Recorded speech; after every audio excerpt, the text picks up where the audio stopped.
Del Piero.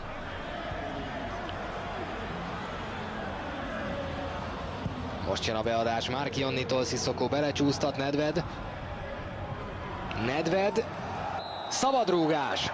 Na most aztán összekulcsolhatják kezüket a Siena szurkolók, hiszen ez életveszély. Nedved harcolta ki a szabadrúgást.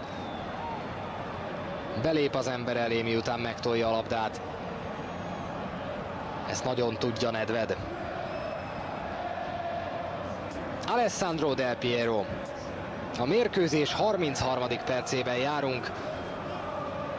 Jön a szabadrúgás specialista.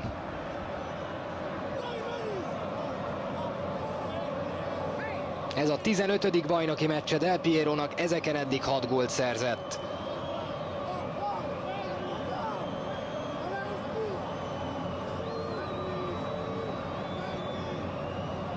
Del Piero tehát. El lehet végezni most már a szabadrúgás. Del Piero bent van! Vezet a Juventus!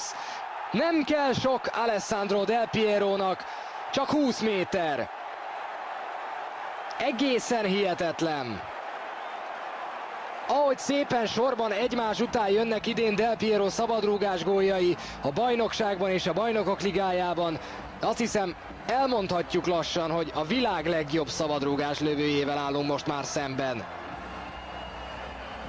Alessandro Del Piero megint betalál. Manitta vetődik ugyan, de nem érhet oda. Régen sem lőtte rosszul a szabadrúgásokat Del Piero, de az elmúlt években hihetetlen, hogy mennyit lépett előre e tekintetben.